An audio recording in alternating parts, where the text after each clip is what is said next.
أعوذ بالله من الشيطان الرجيم بسم الله الرحمن الرحيم الحمد لله رب العالمين والصلاة والسلام على أشرف الأنبياء والمرسلين وعلى آله وصحبه أجمعين سبحانك لا علم لنا إلا ما علمتنا إنك أنت العليم الحكيم رب اشرح لي صدري ويسر لي أمري واحلل عقدة من لساني يفقهوا قولي السلام عليكم ورحمة الله تعالى وبركاته. Alhamdulillah, syukur kita kepada Allah Subhanahu Wa Taala kerana dibagi kesempatan dan ruang untuk kita uh, berjumpa, bertemu secara online ni lah, untuk kita berkongsi sedikit perkara yang kita boleh manfaatkan secara bersama lah, untuk kegunaan kita pada masa yang sekarang ataupun pada masa yang akan datang. Ya, Alhamdulillah, pertama kali saya ingin merakamkan ucapan selamat datang kepada uh, warga baru PMS dan sebagai yang akan menjadi ahli keluarga lah sini selama mungkin tempoh anda semua menghabiskan pembelajaran di sini. Jadi sebagai warga negara, warga PMS, okay, supaya dalam kita duduk bersama dalam suasana keluarga di PMS ini, supaya kita dapat boleh gunakan masa dan ruang itu untuk manfaat kita bersama. Okay. Alhamdulillah, dengan kesempatan yang ada ini, saya ingin mengambil sedikit ruang dan masa untuk kita boleh berbincang ataupun menggunakan masa ini untuk kita melihat perkara yang kita akan, sebenarnya masa ini kalau tajuk ini kalau kita dibincangkan, ia agak luas dan mustahil untuk kita habiskan dalam ruang yang ataupun tazkirah yang agak ringkas ni. Tapi maknanya saya cuba ambil beberapa part yang penting lah, yang boleh kita manfaatkan bersama untuk kita gunakan pada masa ini, untuk supaya kita boleh mengambil manfaat itu dengan sebaik mungkin. Okay, jadi terlebih dahulu saya memperkenalkan diri saya. Nama saya Ustaz Muhammad Syakri bin Yusof, Pensyarah di Jabatan Pengajian merangkap Ketua Jabatan. Jadi dengan ini saya cuba membincangkan tentang tajuk pengurusan masa. Maknanya dalam Islam ni bagaimana sebagai seorang Islam Muslim, dan apa tanggungjawab, apa kedudukan kita semasa ini, dan bagaimana kita nak menguruskan masa dengan sebaik mungkin ataupun menurut panduan, garis panduan yang telah digariskan dalam Islam. Okay. So kita lihat kepada apa yang tentang definisi masa lah, definisi pengurusan masa. Kalau kita lihat definisi ini, iaitu ilmu yang berkaitan dengan teknik ataupun cara seorang itu mengurus, membahagi dan mengatur masa sehariannya supaya dapat dimanfaatkan dengan sebaik-baiknya.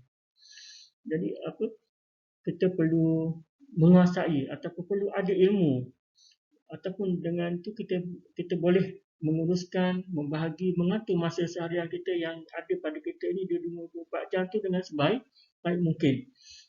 Dengan itu tidak berlaku perkara-perkara pembaziran ataupun kita melepaskan masa yang ada itu dengan berlalu begitu saja. Kadang-kadang kita lihat ada pepatah mengatakan, kalau pepatah Melayu lah, kata masa itu emas. Dikatakan masa itu sangat bernilai, mana seperti emas. Ataupun kita pernah mendengar bahasa perkataan bahasa yang lain kan, time is money. Masa itu adalah wang, duit, mana sungguh bernilai. Kalau dalam bahasa Arab dikatakan dalam bahasa Arab, kalau mungkin ada yang pernah mendengar ataupun yang tak pernah mendengar, kita kata ada menyebut tentang masa ni, dikata masa itu seperti pedang. Orang Arab kata masa itu seperti pedang. Kalau kita tidak memotongnya, maka pedang itu akan memotong kita. Maknanya masa masa yang ada tu kalau kita tak gunakan sebaik mungkin, maknanya kata pedang itulah akan memotong itu. Maknanya kita mencia-siakan masa yang ada tu, akhirnya merugikan atau kadang-kadang boleh mendatangkan mudarat juga kepada kita. Okey, seterusnya kita lihat kepentingan masa.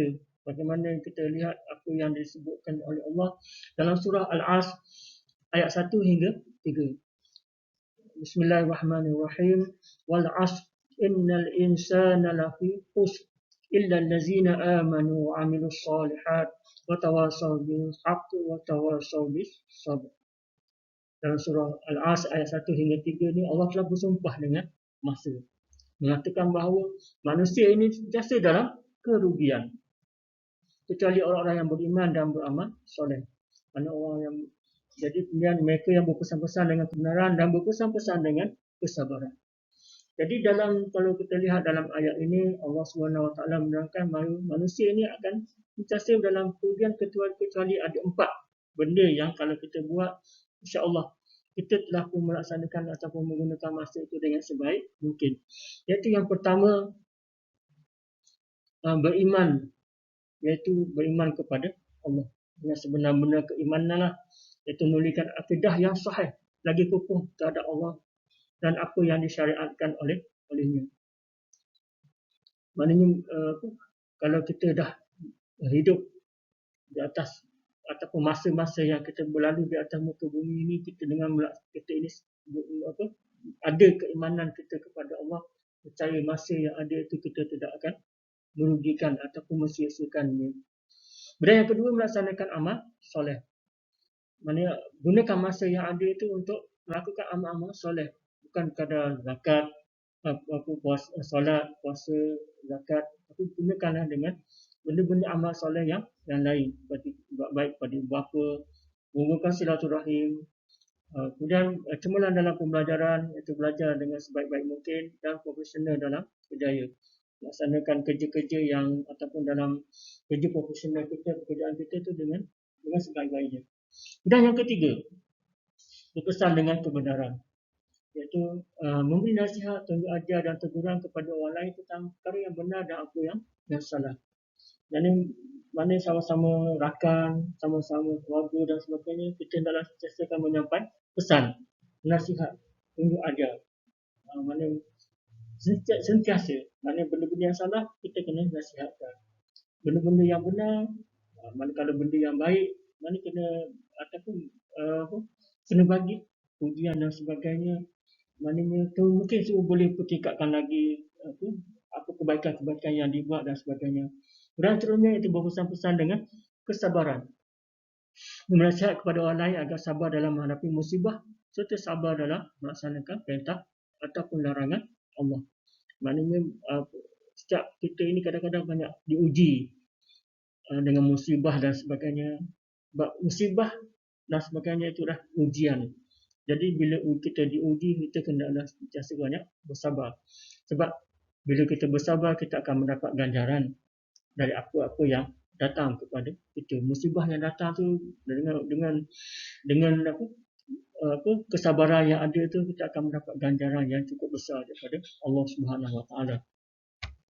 Okey, kemudian kita lihat juga dalam beberapa hadis yang disebutkan oleh Rasulullah tentang masa. Iaitu antaranya Rasulullah bersabda dalam hadis yang bermaksud tidak akan berganjak kedua kaki seorang hamba pada hari kiamat melainkan ditanya dahulu tentang 4 perkara, iaitu tentang umurnya, untuk apa ia dihabiskan. Umur kita di dunia ni kita gunakan untuk apa sampailah kita meninggal. Masa mudanya, bagaimana seorang itu menggunakannya, hartanya dari mana ia perolehi dan untuk apa dia belanjakannya, dan tentang ilmunya bagaimana ia manfaatkannya. Dan dari sini Rasulullah SAW menggalakkan umatnya mengisi masa lapang dengan kebanyakan amal kebajikan untuk meningkatkan kesedaran dan keimanan kepada Allah Subhanahu Wa Taala. Dalam sabda Rasulullah yang bermaksud, wahai anak Adam, carilah kelapangan untuk beribadah kepadaku. Percaya aku akan penuhi dadamu dengan kekayaan jiwa dan aku tutupi segala kekuranganmu. Tetapi jika engkau tidak kerjakan sesuatu di waktu yang terluang itu. Saya aku penuhi waktu-waktu itu dengan bermacam-macam pekerjaan. Dan aku tidak akan tutupi apa-apa dua kekuranganmu. Hadis riwayat Tirmizi dan Ibnu Majah. Mana dalam dua hadis ini memberi pengajaran kepada kita bahawa masa yang ada ini, kelapangan yang kita ada ini, kita hendaklah isi dengan sebaik-baik itu, terutamanya kita sebagai ibadah Rahman, dan laksanakan tanggungjawab kita kepada Allah dengan sebaik-baik mungkin. Dan dengan menggunakan masa yang ada itu dengan sia-sia, melakukan perbuatan yang sia-sia. Sebenarnya banyak masa-masa yang ada pada kita ni, kita gunakan dengan atau biarkan masa berlalu itu dengan sia-sia. Maknanya kita gunakan ataupun kadang-kadang waktu itu kita kena melakukan sesuatu itu dengan pada waktu yang tertentu. Contohnya siang Allah tetapkan untuk kita bekerja, malam untuk kita berehat, petang mungkin sesuai untuk kita beriadah. Jadi kita kena gunakan waktu itu dengan ataupun mengatur waktu itu dengan yang sesuai dengan waktu tersebut. Jangan kadang-kadang kita menggunakan waktu itu tidak sepatutnya sebagaimana yang berlalu. Contohnya malam, patutnya kita tidur berehat, gunakan ruang untuk bermain game online sampailah kepada siang hari, sampai ke siang hari. Lepas tu siang hari mulalah kita baru nak tidur. Patutnya kita gunakan untuk bekerja dan ataupun untuk kita pergi ke kelas dan sebagainya, dan akhirnya kita mengabaikan kelas dan tanggungjawab kita, akhirnya kita juga yang akan rugi. Okey. So, kita lihat bagaimana menggunakan masa secara efisien. Ianya amat mudah. Kita lihat ada kata mudah. Dari segi teori mungkin kita boleh katakan dia mudah, tapi kita untuk menjadikan dia mudah, kita perlu mempraktikkanlah, menanamkan dari kita baru kita boleh mengatur masa kita sendiri dengan baik. Antaranya 5 langkah yang perlu kita buat. Langkah yang pertama, menyedari bahawa masa adalah tetap. Kita tidak boleh melebihkan masa kerana ia adalah tetap. Maknanya kita boleh ubah perkara yang kita lakukan kerana ia tidak tetap.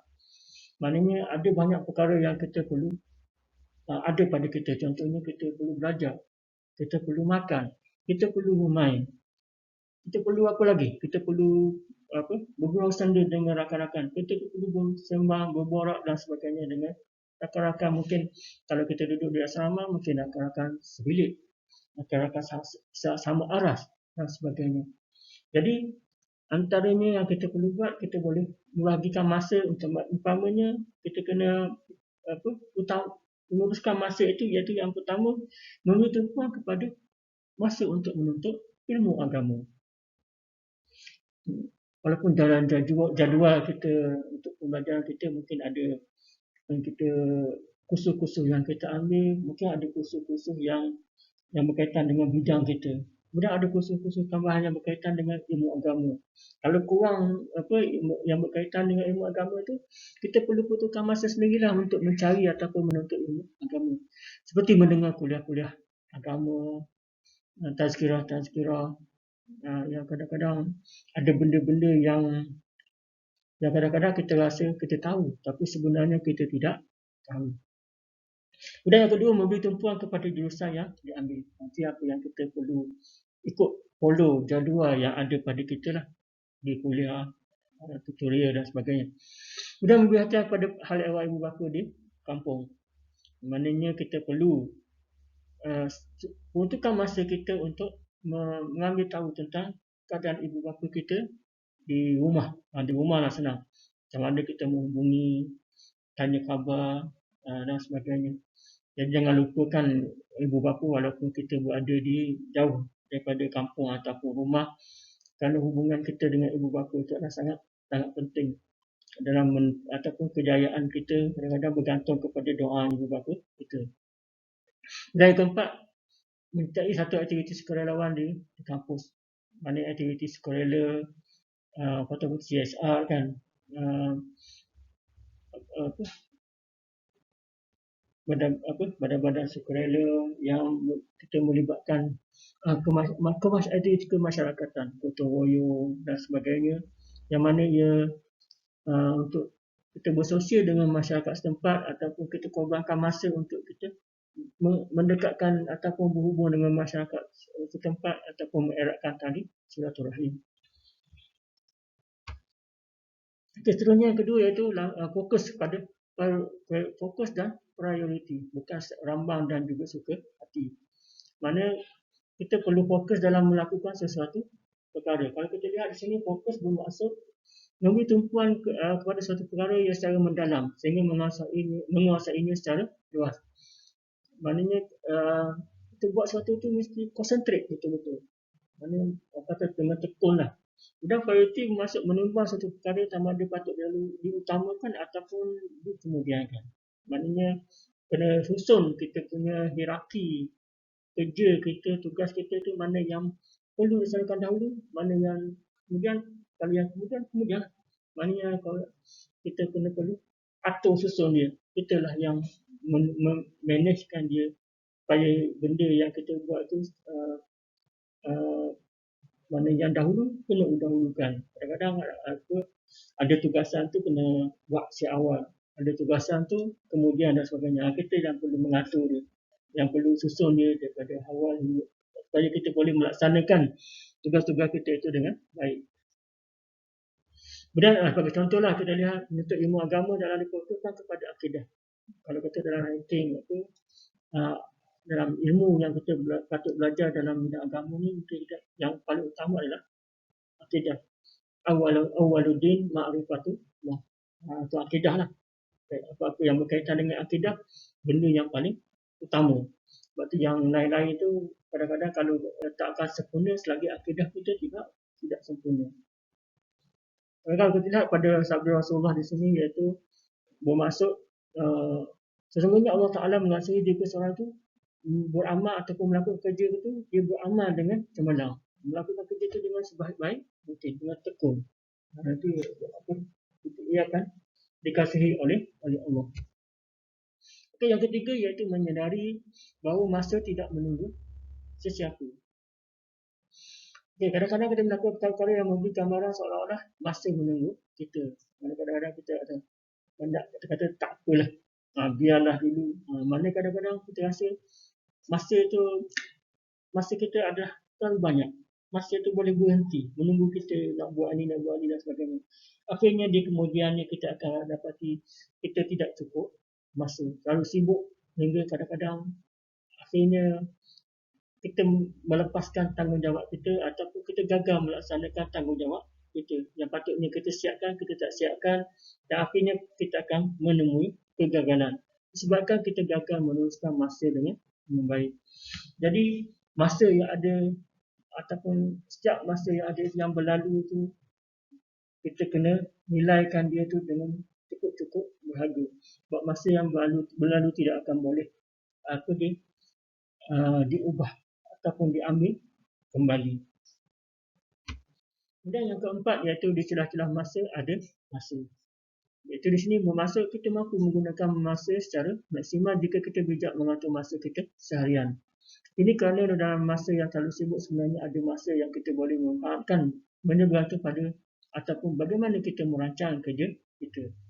Maknanya dalam sibukan masa itu sebenarnya ada masa yang kita boleh gunakan untuk ini dan sebagainya.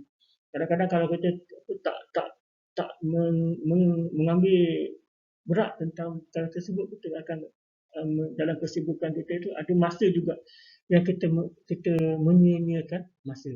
Kita menyebabkan masa yang penting itu berlalu begitu sahaja. Jadi kita telah merugikan diri kita sendiri. Okay, seterusnya yang kelima iaitu carilah keberkatan dalam masa. Mana kita lihat kadang-kadang kita lihat biasa kita dengar rezeki itu kena barakah ataupun mencari rezeki yang berkat. Sebenarnya masa pun kita perlu cari masa yang barakah ataupun masa yang berkat itu menyebabkan kita akan merasa masa kita tu sentiasa cukup. Tak pernah ada masa yang tidak cukup. Kalau kita rasa masa sentiasa kita tak cukup, maknanya tidak ada keberkatan lah. Mana kita kena banyak istighfar. Carilah benda-benda yang ataupun menyebabkan benda-benda yang ataupun masa kita itu tidak berkat. Maknanya kita akan gunakan masa pada sia-sia itu menyebabkan kita masa yang kita ada tu tidak berkat lah tu. Okay. Jadi untuk itu kita lihat antara perkara yang kita boleh buat itu dalam mencari keberkatan masa iaitu kita perlu memberi perhatian kepada hal ehwal berlaku kepada keluarga kita lah. Kalau yang kita tidak ada keluarga ni, hal ehwal berlaku lah yang perlu kita concentrate.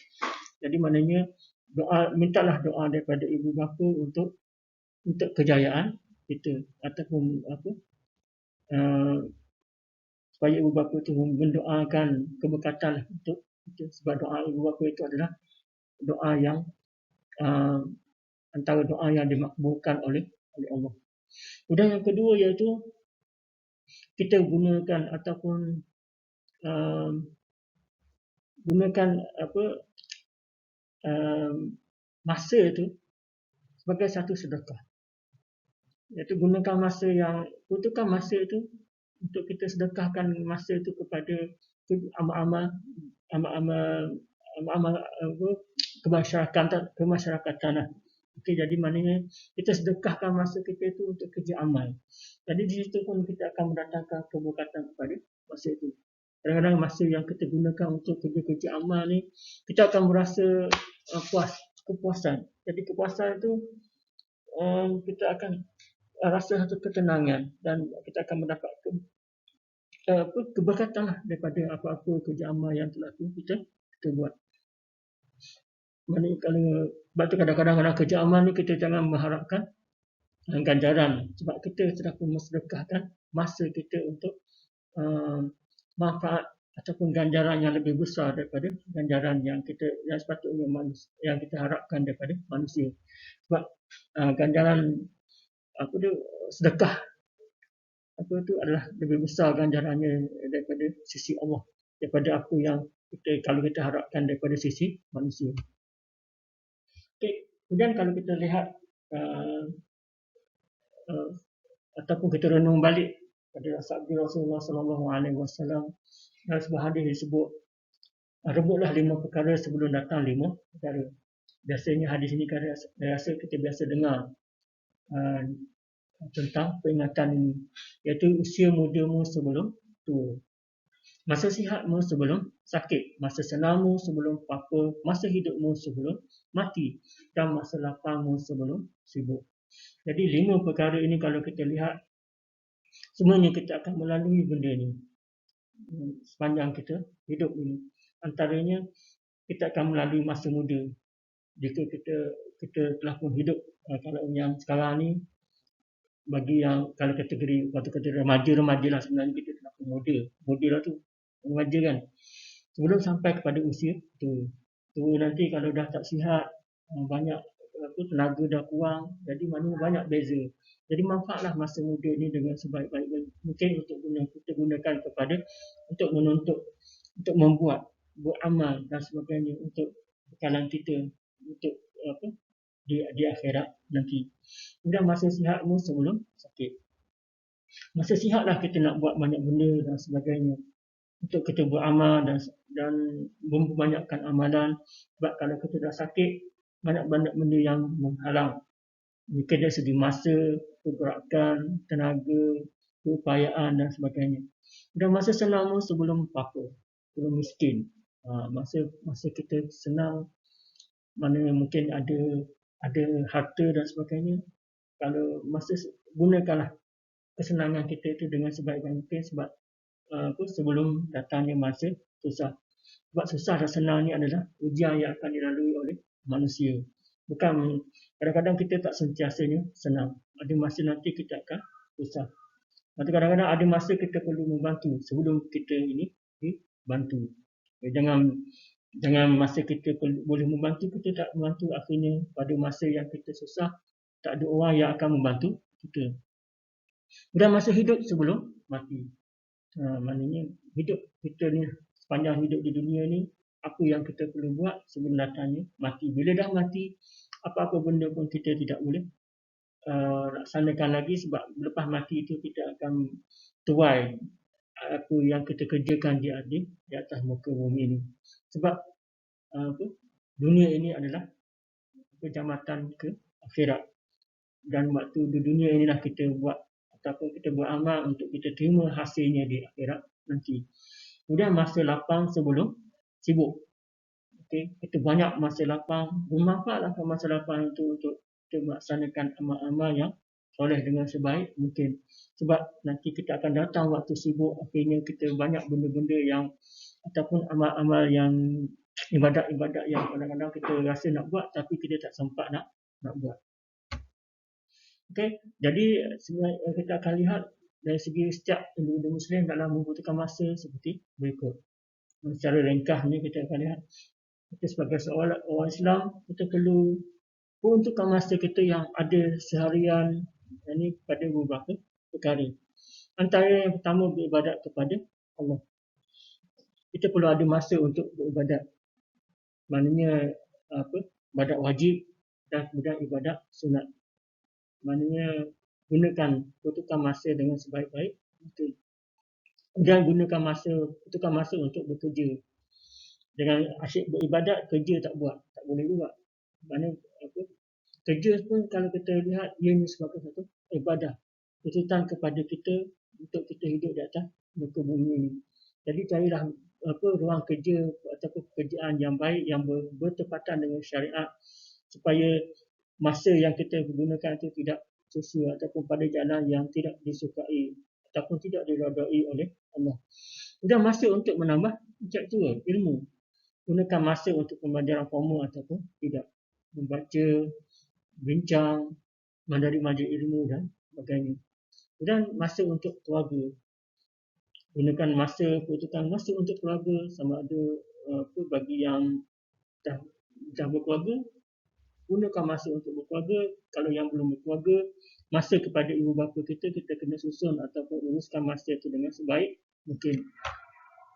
Dan bermasyarakat dan bersosial. Masa untuk kita bermasyarakat dan bersosial seperti gotong royong, bersukan, kerja amal dan sebagainya. Jadi mana kita ada masa yang kita gunakan dalam seharian untuk kerja-kerja demikian. Jadi kalau tak bersukan, kita buat gotong royong dan kerja amal dan sebagainya. Maknanya kita perlu ada hubungan sosial. Dan kita perlu ada masa rehat, memulihkan tenaga dan fikiran bagi meneruskan kehidupan. Maknanya dalam seharian ada waktu bekerja, ada waktu berehat. Bukannya 24 jam bekerja ataupun 24 jam berehat. Tak boleh lah. Maknanya kita perlu ada susun masa tu dengan baik. Maknanya perlu ada jadual. Kita dah planning kita punya masa tu dalam seharian tu untuk apa kita gunakan dengan sebaik-baik mungkin. Okey. Jadi kesimpulan daripada apa yang kita bincangkan tadi, kita boleh lihat tentang kepentingan masa ataupun kepentingan pengurusan masa yang kita perlu sedari, iaitu antaranya kita perlu menyedari iaitu masa itu adalah sebagai satu amanah. Amanah ni maknanya bila dibagi satu dibagi pada kita perlu menjaga dia dengan sebaik-baiknya dan kita akan dipersoalkan tentang amanah tersebut. Maknanya selain daripada amanah-amanah yang lain yang ada pada kita, masa kita sebenarnya adalah satu amanah. Jadi masa yang berlalu yang kita gunakan tadi dia akan disoal, diaudit. Macam itulah.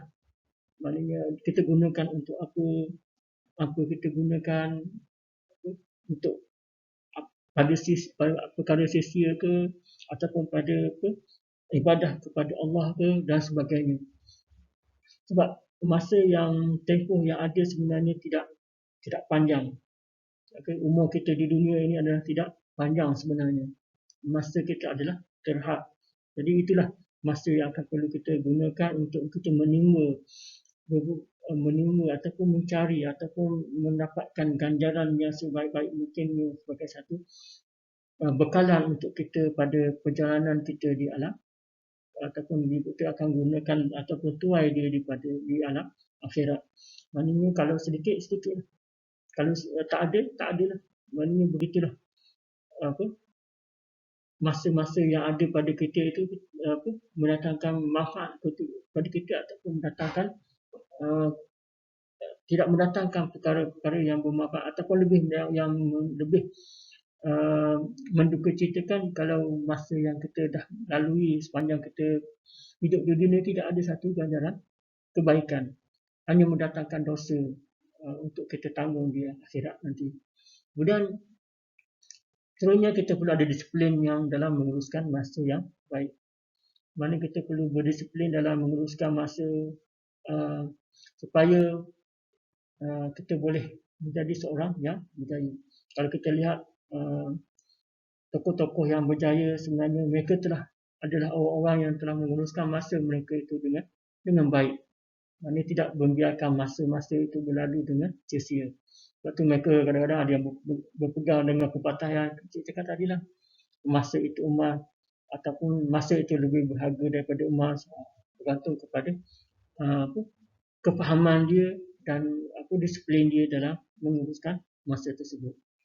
Jadi kalau kita lihat tentang benda-benda ini, kita melihat juga ada seorang penyair Arab pernah, itu Asyarif Al-Murtada pernah berkata tentang bagaimana kedudukan masa ni, iaitu dikata kalau kita mengagumi setiap hari yang berlalu, mana masa-masa yang berlalu kita rasa kita semakin dewasa, kita semakin matang dan sebagainya.